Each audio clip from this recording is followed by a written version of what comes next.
Thank you so much for being with us and being part of our world. We want to talk about sales. Now, people think, well, I don't want to sell. Salesmen are pushy. Salesmen grind people into a corner and beat them to a pulp. Well, you know what? That's not true with the best salespeople and influencers. Now, all of you need to be able to influence others for good. You need to influence yourself for good. Believe that? Now, sales and influence are kind of go hand in hand.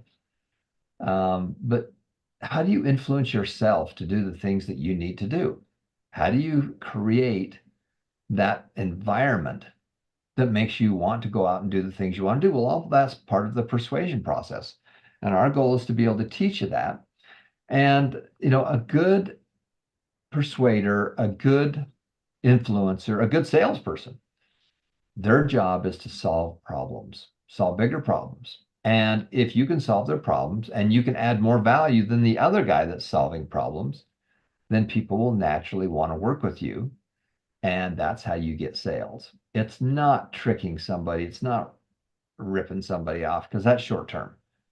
The real long term success is long term clients that love what you do because you are solving problems, you're adding more value than the other guys, and you are making a difference. So in this one, we're going to talk about class number 5, and this one is about facts tell, but stories sell. Stories influence. If somebody tells you a really good story, you can get in with it. You cannot follow them. You can go along with it. Whereas if somebody just rattles off a bunch of facts, well, your logistical brain, left side of your brain might go, I agree with that. But the right side, the creative side of your brain, the decision-making part of your life is more emotional, and that goes off of stories. People understand stories. If you have to explain something to your kids, you usually do it. You can do it with facts, but if you do or with stories, it's probably more helpful or a combination of both. All right, if Kurt's ready to go, let's bring him on. We're going to be talking about facts tell and stories sell. All right, take it away, Kurt.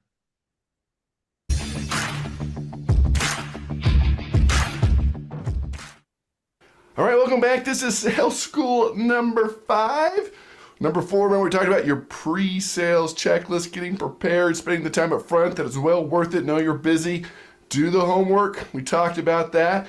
Now we're going into story selling.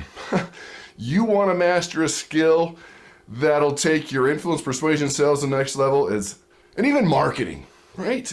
Marketing has to have a story. That's the key. So we'll talk about the benefits, how to do it, walk through it, of course, give you homework. This is a critical skill. Glad you're here. Pat yourself on the back. Remember to recommend Success and Money Foundation to your family, friends, enemies. They will become your friends if they're your enemies, and if they're friends, you'll be better friends for providing such valuable information. So let me tell you a story, okay? Her name is Sarah. Growing up in Florida, loved it, stayed there, got a full-time job, didn't like her job, hated her job, so she started getting into photography. All right, and she was really good at photography, but she had this job she hated, just did it on the side, but all her friends said, hey, quit your job. You're the best. You're awesome. You're awesome. And so she did, and didn't do very well. Getting close to bankruptcy, but she was the best. She was so good at what she did. But why? She couldn't sell. She couldn't persuade. So I started working with her, taught her how to persuade, influence, gave her some audios, videos. She went to the beach every day, just listened and listened and listened, and became a better persuader, better salesperson, turned her life around, and made things happen. I won't tell you the exact amount of money she earned, but that's the key to your success. Now, the key to a story. Why do we tell that story? Let's talk about it. Whatever you want your audience to do, feel, or believe, it's done through a story. That's the easiest way to do it. If I'm talking to a group of people that are struggling to be entrepreneurs and wondering why, it's probably because they don't know how to sell. That's why I tell that story. I could have told you that, but you believe it more through a story. That's the power of a story. Whatever I want to do, feel, or believe, it's always better through a story. In fact, here are the benefits of a story. Stories grab attention and create involvement. That's our caveman brain. That's how history was transferred, was through stories. And you can be bored out of your mind with what your brain does. Story, You want to hear it. You want to know the end, what's going on, what's happening. It will always get people engaged and involved. That's the power of a story. It keeps their attention. You can't sell them if they're not listening. Very important to understand. Next, it simplifies complex ideas. If they're not getting it, they don't understand it, they're not moving, they don't want to make a decision, it's done through a story. It's just easier to understand. Oh, yeah, story. If I was the caveman father talking to caveman son, oh, yeah, that saber-toothed tiger, whew, they're bad, they could kill you. No. Hey, here's my scar. Let me tell you the story of the day I almost died. It is always more persuasive and easier to understand than just straight facts. I'm not saying not to use facts. It triggers emotions. The easiest, quickest, bestest, fastest way for someone to feel an emotion, which is more persuasive, and the foundation of all sales, is to trigger an emotion. Right? So it's done through a story. That's the bestest, quickest, fastest way. We're talking about that. That's the important piece. It triggers emotions. It also demonstrates who you are. I could tell you, look, I'm the most honest person you ever meet. And you're like, yeah, right. I tell you the story. And I chopped down the tree. My mom asked me, I can't tell a lie. Then you give me that trait. So that's something to think about. It can be that simple. But the coolest one, it persuades without detection. It puts people in a trance, puts them in a situation that triggers other emotions like we talked about. It persuades without detection. That is so powerful. I can tell you what to do, but you tell yourself what to do through the story. Oh, there's the solution because you're in that trance. So you want to become good at sales, do it under the radar, below the radar, then that's key, telling these stories. Now, what do you need to include? People want to see authenticity. You're authentic, you're real, you're genuine. People want to feel that. You're vulnerable, you're opening yourselves up. That's why embarrassing moments can work so well, or great defeats in your life. Do not be afraid to tell those stories. Are you passionate about it? And is it believable? Right? It could be the truth. We always tell the truth, but is it really something people believe happened to you? So you ask yourself, what objection do you want to solve? What problem does your audience have that you can solve through a story? That is so important to understand. I could tell you to buy life insurance, get life insurance, something bad could happen. No. He's telling you a story about Frank, right? 4 kids, really loved his kids, loved his family, great husband. He wanted to get life insurance. He knew and he couldn't even afford it, but he'd get around to it. You know, bad things happen to other people. They're doing health in one dark, stormy night. He was rushing home. Something tragic happened. I'll stop there, but you get the point. That'll always be more persuasive than telling people what to do. Now, is there any downside to a story? Sure. You could be like my brother-in-law. After 10 minutes, like, okay, whatever. 2 to 3 minutes, probably a good target point for a story. 2 to 3 minutes. That's a great spot. Make sure that it's relevant to what you're talking about, of course, not offensive, and that you've practiced telling it. That's the key. But here's something else. If you don't have time or you're sensing this as a highly analytical person that's not a story person, which that's what, less than 10% of the population is going to be a story hater, but they are out there. Oh, geez, another story. Probably also hate humor. That's okay. That's how they're programmed. I found out when I was doing research for Laws of Charisma that charismatic people use more metaphors, similes, analogies than the average person. It just rings true. Not having a personal development program is like a bucket with a hole in it. Visitors and fish are the same. They both start to smell after 3 days. This home alarm system's like having a police officer at your door 24 hours a day. Are you with me? It's kind of like a mini story. It triggers the same pieces of the brain. That's what you need to understand. And that's the power of this. Think about this. Logic and facts, which you still need to use, right? You still need to have your facts, figures, statistics, your studies, whatever you're using. That's good. But that only fires up 2 parts of the brain. 2 parts.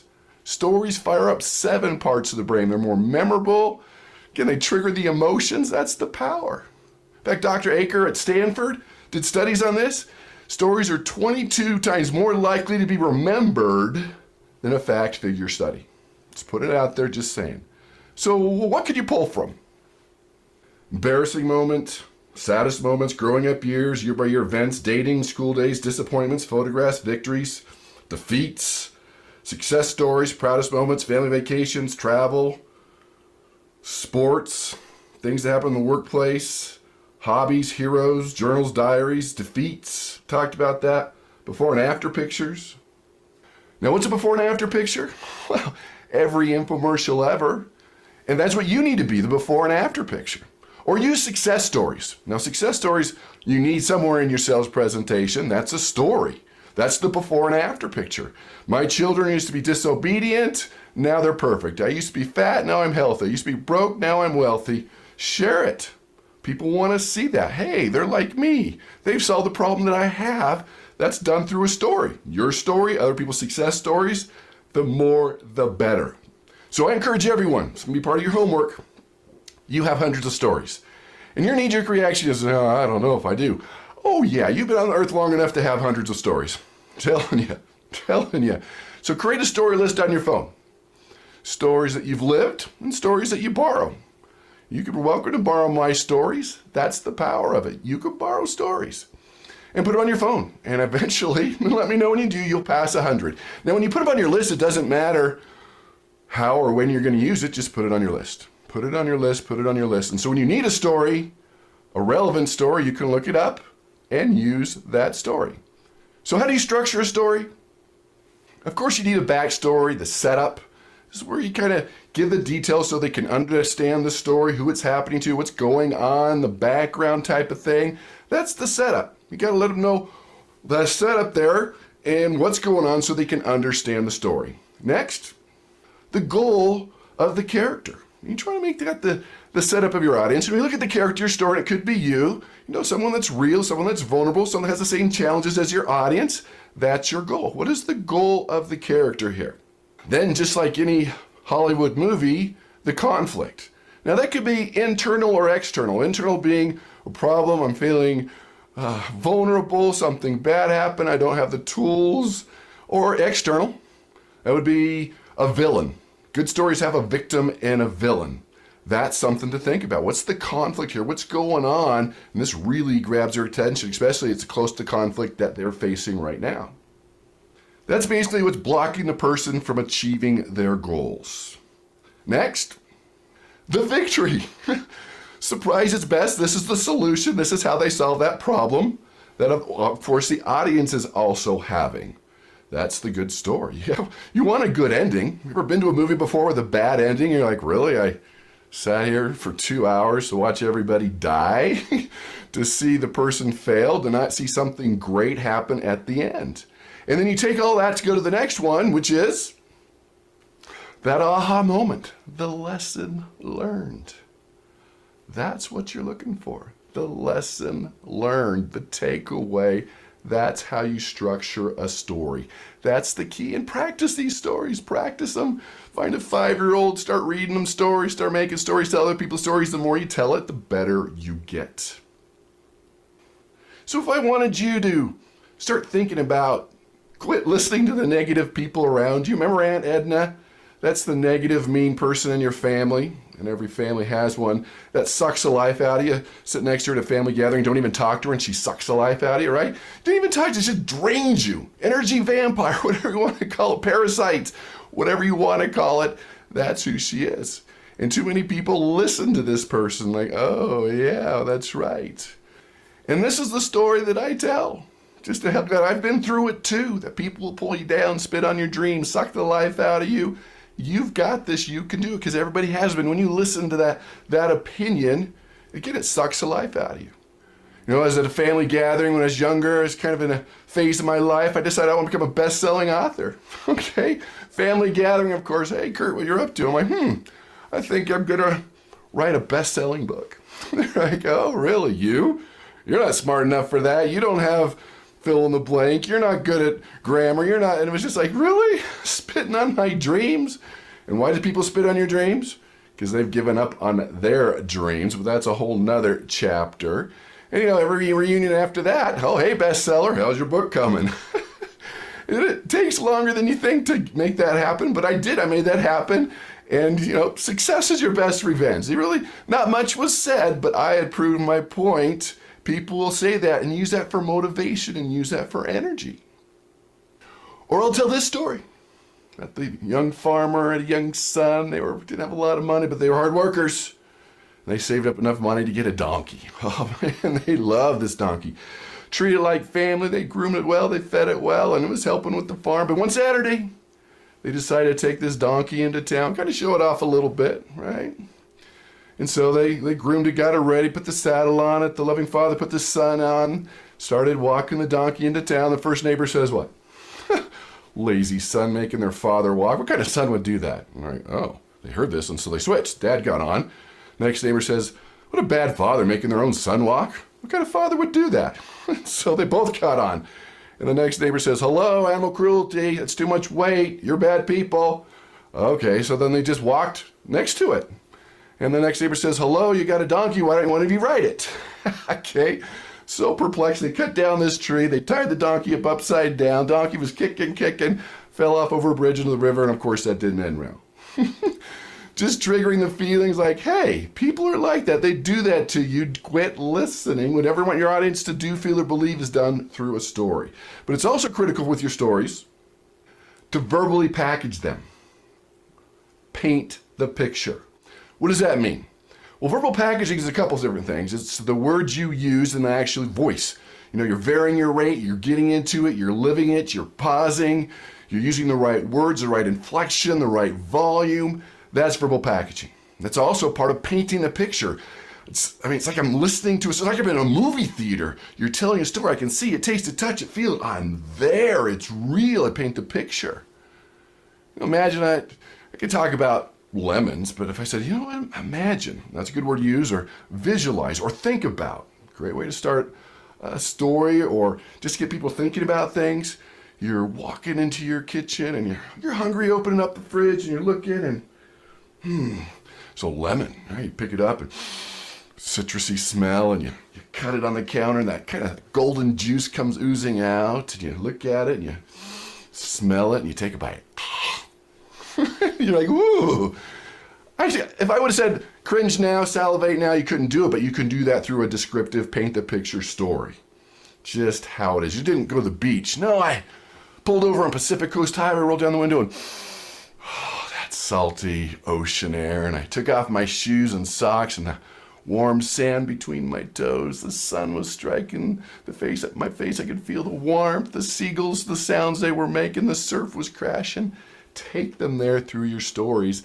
That's the key. That's the key.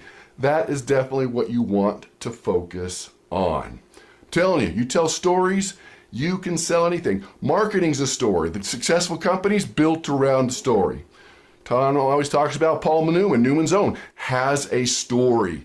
That's the key. That's what you want to work on. That's what you want to focus on. Here's your homework. Start your story list. You have hundreds of stories. The donkey story, go ahead and use it. I borrowed it, you borrow it. That's fine.